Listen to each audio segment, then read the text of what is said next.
Welcome to Physics 214, Physics 2, Engineering Physics with Calculus. I'm your instructor, Dr. Golben. You have made it into Blackboard. You have clicked on the link for this course, and the first thing you see is the Start Here folder, and you have clicked on the orientation videos, and this is the first video of the two, the one on the general syllabus. I'm not going to click on it because if I do, then I'm going to be watching the video that I'm recording at the same time, and that conflict between recording the past and the present and the future might cause a breach in the universe. So I'm not going to do that, but you can do that. Click on this video, looking at the general syllabus video, and of course we wish to look at that. This is Physics 214, Web 1. And you can take this course after taking 213 in either the in-class version or the web version. I'm Dr. Golben. My office is room 370C on the Decatur campus in the Math, Science, and Administration building. Phone number 306-2841 and email address jpg@calhoun.edu. If you wish to contact me, the best way is through the messages function within this course. That way we can keep all the conversation localized within the course. It's easy to find and easy to keep it archived. Lecture will be online through these Tegrity videos like this. Lab will also be online through the PHET simulations put out by the University of Colorado Boulder. And exams have to be proctored. If you are in the North Alabama area, then fortunately Calhoun offers a proctoring service called the Testing Center. So you can have your tests either at the Decatur or the Huntsville testing centers on those either of those two campuses. Office hours for me are generally afternoons are pretty good. So just stop by and see me in the office, or drop me a line, a message, and say that you'd like to stop by a certain time, and I can let you know whether that would be a good time or not. Prerequisite for this course, like we said, is Physics 213. This course provides a calculus-based study in classical physics. Topics include simple harmonic motion, waves, sound, electrodynamics, AC and DC circuits, and magnetism. Your book for this course is Physics for Scientists and Engineers, 9th edition by Surway and Jewett. If you buy this hardcover book, it may cost you around $400. Since we are not going to be using the problem sets out of this book, you could use the previous version of this book, either the 8th edition, 7th edition, and you could probably get the 7th edition for a couple of bucks on Amazon.com and be perfectly fine for this course. It has basically the same exact material. The only thing that's really different of those previous versions are indeed the problems, and we're not going to be using the problems out of the book. Or any good book on this subject matter in physics would be fine, because you just want to learn the subject matter, and then we're going to be using the problems within the course itself.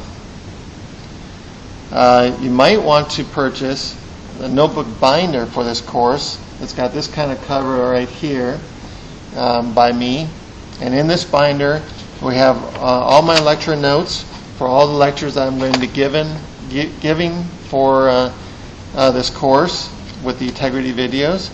And all the problem sets where we're going to be using the problems for this course will be in this binder as well. And you can purchase this at either the Huntsville or Decatur bookstore for about $23 or so. You can also download the materials for the lecture notes as PDF files or the problem sets as PDF files within each chapter in this online course. So you don't actually have to buy the binder. You can just download it right here off the Blackboard shell, and those will be the same files. So you can do that too. It might cost you more that way because just printing it out will cost you more than having it already printed out for you in a nice binder like this. But you can do that. This binder also has a lab manual for the in-class version of this course, which you will not be using. We'll be using all of our lab materials from our online source here. So look for that there.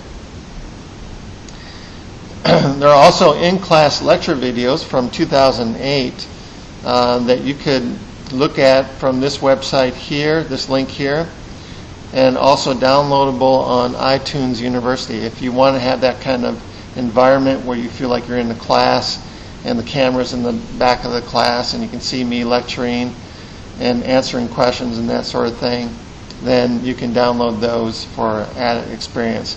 Basically, they're the same lectures that I give on the Integrity videos. The Integrity videos are somewhat shorter because they're right to the point, no interruptions, and they cover the material. But the same lectures. We also have resources here for the library at this link here on the general syllabus. Course objectives. We hope to gain an understanding of the basic principles and concepts of physics and appreciate physics in the real world. We wish to develop techniques of problem solving. I have all the problems in the problem sets worked out on short education or YouTube videos. They're on the order of maybe 3 minutes long, and they show me working out the problem stroke by stroke on a whiteboard and me describing each stroke as I go along. So you can watch those videos if you don't understand a problem and look at it step by step and see what I'm doing to figure out how to solve a problem. And then your next step would be to close the videos and work out the problem yourself to make sure that you have reinforced that problem-solving method in your own mind, and then that you're ready for the next kind of problem so that you have those skills ready to go. So we're going to develop those techniques of problem solving in this course as best we can. That's the most important aspect that you wish to learn. Acquire knowledge to be used in future courses. This course is a foundation for many courses to come. Electrodynamics, you will learn what you need to know for a foundation for an electrodynamics course yet to come. Waves and sound yet to come. Circuit analysis. You will learn things in circuit analysis in a very short time in this course that will take you a long ways through a beginning course in circuit analysis. So you will learn the foundations that you need for future courses yet to come. Wish to develop an aptitude for empiricism, which is the pursuit of knowledge through observation and experiment. And that's basically what physics and other sciences are about, is to look at a situation, try to observe some common ideas about how the situation develops, and to try to develop in an empirical and analytical and mathematical way to describe why that situation develops in that way. And that's really a basis for a lot of science. Course outline of topics. I mentioned simple harmonic motion and waves. Simple harmonic motion is the oscillatory motion about some equilibrium point, repetitive, and with a definite time period. Very common in the real world. It's a special kind of motion. And it's also helps develop an understanding of waves, because waves have repetitive motion in a time fashion along with a spatial component.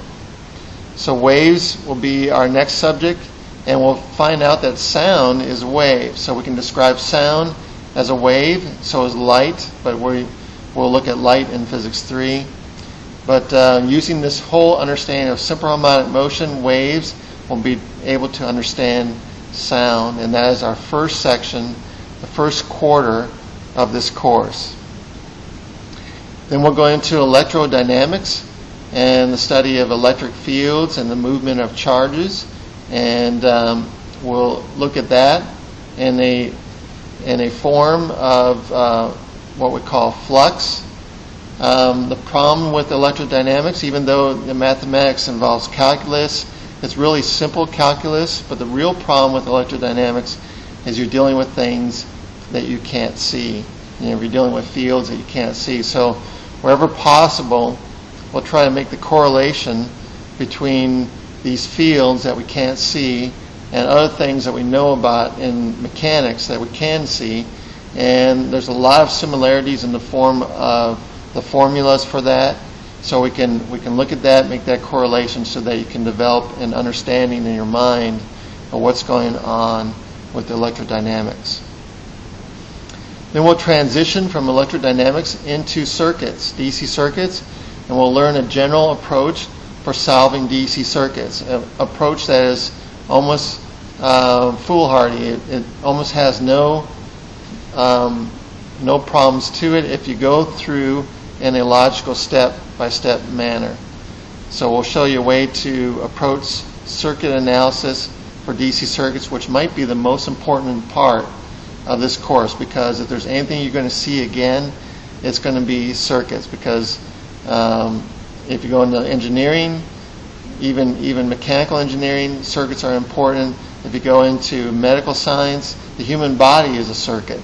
So you are going to see circuits again at some point, and you want to become a master at solving circuits. Then we'll look at electricity and magnetism, the way to induce charges to flow, which is electricity, by changing the flux in that situation. A changing flux will induce a current to flow, and vice versa. If you change one thing, if you change the magnetic field, you get electric field, which is electric charges moving. And if you change the electric field, you get a magnetic field. So it's a basic principle of science that nothing really interesting happens unless you try to change something, and then you'll see really interesting things happen. So we'll look at the development of electricity and power generation, how to generate electricity and power through the changing of magnetic flux. And finally, we'll finish up with AC circuits, and we'll use what we've developed up to that point to develop AC circuits. We'll see at some point that our DC circuit analysis can be applied to AC circuits with capacitors and inductors if we make a simple mathematical adjustment using imaginary numbers. But we'll be able to look at AC circuit analysis as well. Instructional techniques. We have these integrity videos, which you can adjust. If I'm talking too slow, you can speed it up, and my pitch won't change, but my speed will change. And so you can watch videos at your speed, or you can slow it down, and it'll be the same voice, but at whatever speed is your favorite. And so we have these integrity videos. They're on the subject matter. They're usually about 25 or 30 minutes long for every lecture, and we'll have 2 lectures a week. We have these edu-creation videos where I've worked out on a whiteboard, short videos for every problem in the problem set. And those are examples that you can use to learn how to solve problems. I'm also uploading those to YouTube, so there'll be a redundant way to access these videos either through edu-creations or YouTube. We have these PhET simulations put out by the University of Colorado Boulder that we're going to be using for our laboratories, and they are very good simulations. They approximate what you might actually see in a physics lab, and those simulations are very useful to illustrate those points. I'm writing writing the labs for these simulations as we speak, and we hope to have 7 or 8 labs for the semester. We have these other online resources. Like I said, we have the in-class videos from 2008. We'll have YouTube videos and showing how to solve problems. All these other resources. We have the notes and the problem sets in PDF files online that you can download. And so all these resources are available for your use. Grading plan. 4 exams, including the final. The final itself will be over the last subject matter that we do. So we have 4 sections to this course, and they're really unique sections. We have, waves and simple harmonic motion, electrodynamics, DC circuits, AC circuits, and magnetism. They're all separate sections of this course, each of them having an exam, each of them equally weighted, including the final. So the final is over the last subject matter that we do, the last 4 chapters that we do, chapters 30 through 33. 75% of your grade. These exams have to be proctored. So you will take them at either the Decatur or the Huntsville Testing Center, and you want to do it before the end of the day at the testing center. Usually 6:30 p.m. is when they close. So whenever the exams are due, and at the end of the day at the testing center will be the time that they are absolutely due to be completed. But they have to be proctored.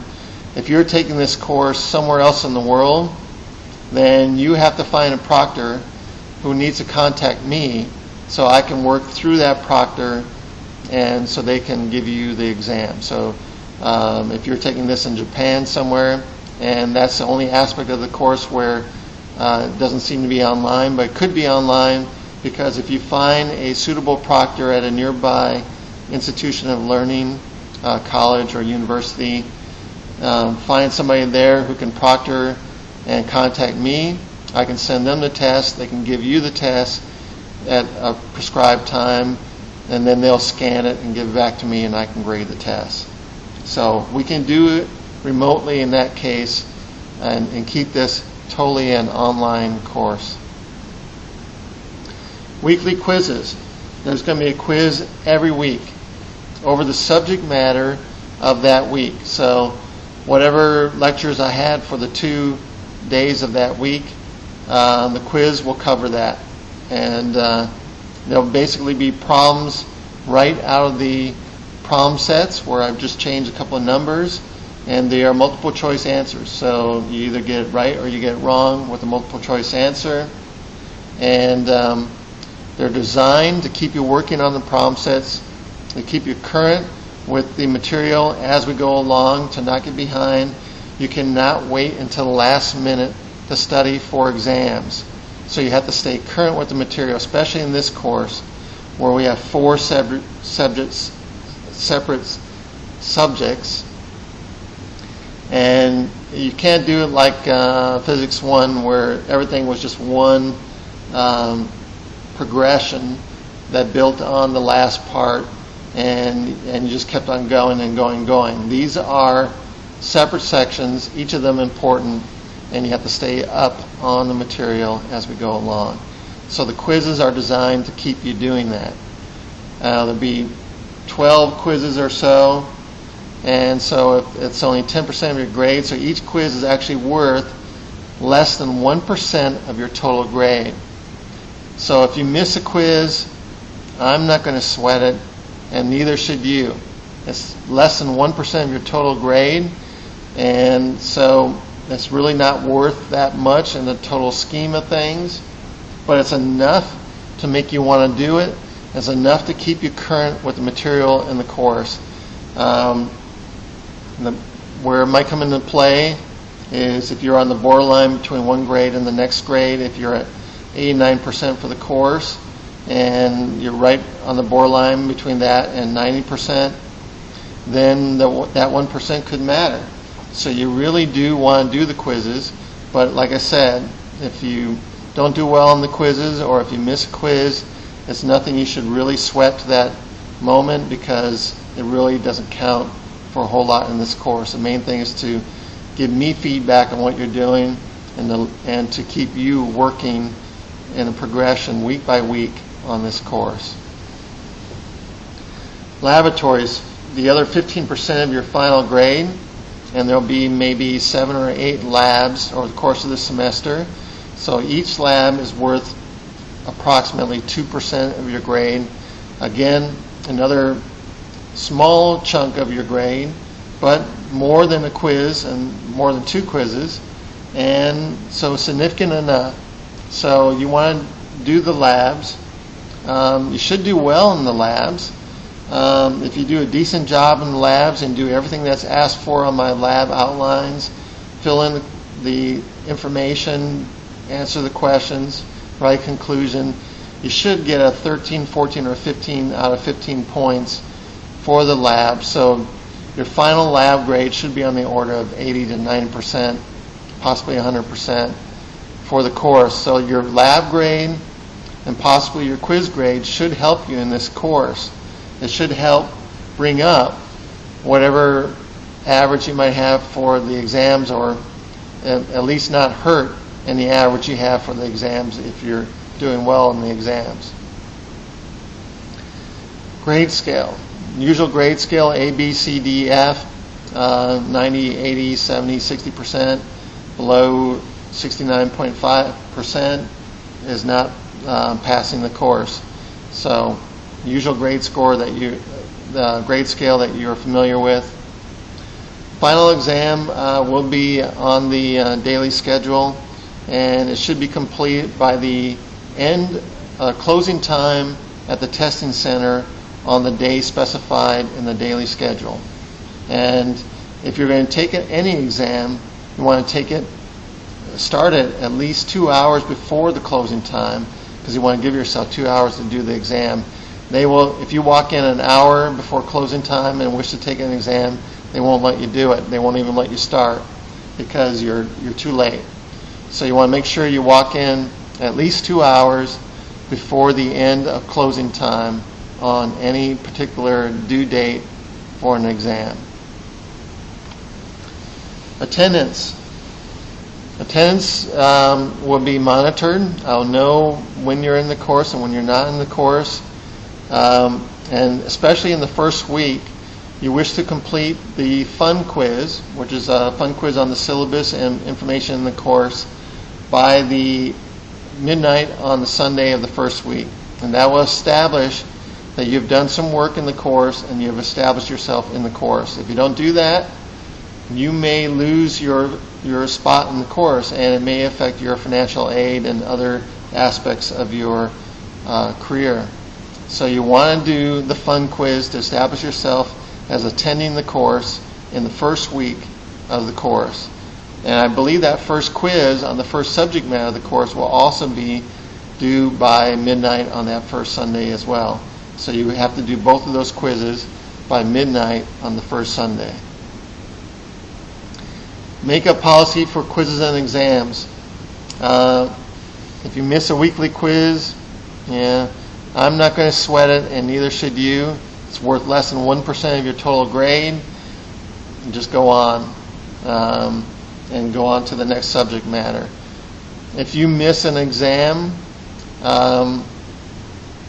under tragic circumstances, extreme and tragic circumstances, I will let you make up an exam. It's really a lot of hassle for me and possibly a hassle for you. There are exam deadlines, and I wish to have you make those exam deadlines.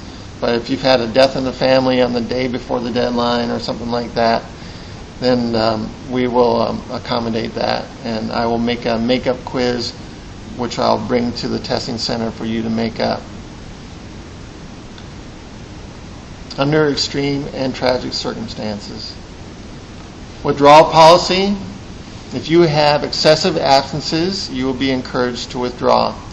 And I can see through monitoring the course when you've been active in the course, and if I see that you've kind of dropped out, at least mentally, in the course, and you haven't been doing the quizzes, haven't been doing the labs, and it's been several weeks since you've done anything in the course, I may feel, this student really should drop the course, but there's nothing I can do about it.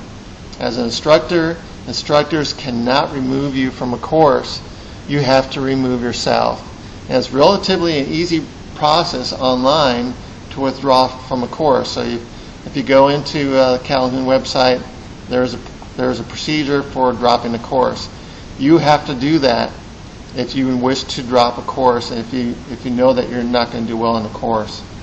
If you don't do that, you could end up failing the course due to non-attendance. The withdrawal deadline is usually about 2/3 of the way through the semester.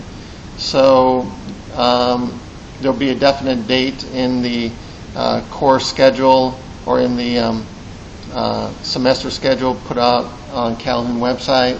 So you want to check that. But it's usually about 2/3 of the way through the semester is the withdrawal deadline, so that you just get a W and you do not fail the course. Disability statement. If you have a disability that might require special materials, services, or assistance, please contact Calhoun's Disability Services Office in the Chastain Student Center, Decatur Campus, room 220G, or call one of those numbers. And please let me know so that I'm aware of that situation and can make this the best possible experience for you. There are certain things we can do to make this course easier to accommodate whatever disability you might have. So please let me know. Help desk. Students may receive technical assistance through the help desk. Contact information is given here, and also there's a tab for the help desk on the left-hand side of the Blackboard screen. They can help you with many issues. Usually if you have problems seeing videos, that could be a browser problem. And there are three main browsers. There's Explorer, Firefox, and Google Chrome. And if one of those don't work for your videos, which often happens, just try a different browser. You know, a lot of it has to do with the updates between the browser and integrity, and one of them may be lagging in terms of their continuity, and so that might be why the browser doesn't work in that specific amount of time. So just try a different browser, and you should be able to see the videos. If you try all three browsers and nothing works, then you might want to call the help desk, and they might be able to help you figure out what's wrong with your situation there. Student Code of Conduct. College assumes that entering students are adults who have developed mature behavior patterns, positive attitudes, and conduct above reproach. Students are treated according to this belief. The college reserves the right to discipline any student whose on or off-campus behavior is considered undesirable or harmful to the college. Please review the Student Code of Conduct in the Student Handbook for additional information. It's available at www.calhoun.edu, the main website for Calhoun. Cheating and plagiarism. For the quizzes, they're online. I can't really monitor whether you're cheating or looking at certain things while you're doing the quiz.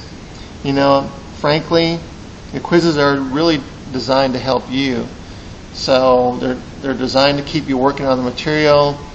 If you have my education videos on one computer, then you find the one that's similar to the one on the quiz, because they're always going to be kind of similar, and you watch that video in the course of 3 or 4 minutes and the quiz is 25 minutes long, well, I can't stop that, and frankly that might actually be beneficial to you, because it's showing that you're actually working on problems and you're working towards solutions on problems, and that's what I want you to do. So that part of it I'm not going to be worried about.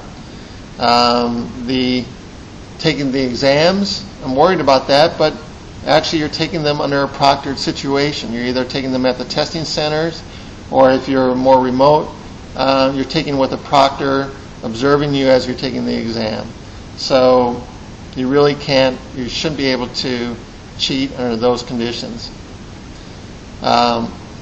If you're found somehow to be in violation of cheating and plagiarism, then that's subject to disciplinary action by the college and could include dismissal. So please consult the Student Code of Conduct found in the Student Handbook, also available online at the main Calhoun website, www.calhoun.edu. Student complaint procedures. Calhoun Community College promotes the exchange of ideas among all members of the college community. The college recognizes that at times people may have differences which they are unable or unwilling to resolve themselves. The steps to resolve such complaints are outlined in the student handbook, available at the main Calhoun website. Most of our communication is going to be through the messages function within the course. And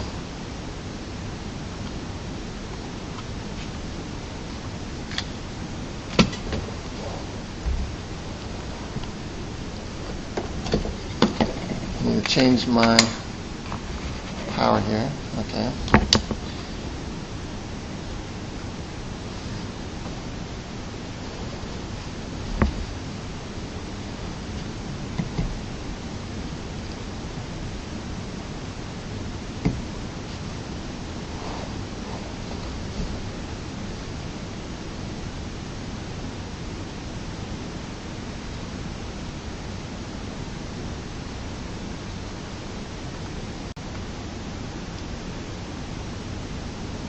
Sorry for that pause in communication.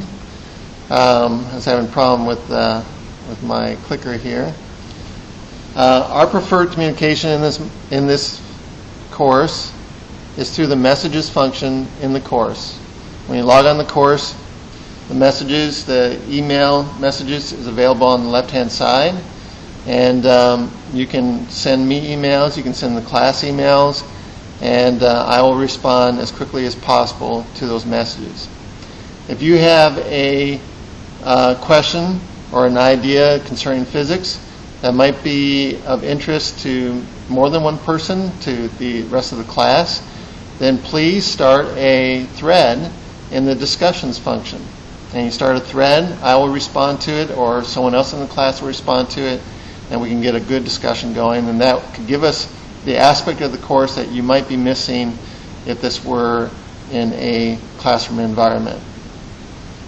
So that could be very beneficial. You could discuss problems and the problem sets as well. Another last resort is to send me an email to my general email address. If you can't get into the course, can't use the messages function or the discussion, then just send me an email or call me on my number. You also have a space email account, which Calhoun gives you.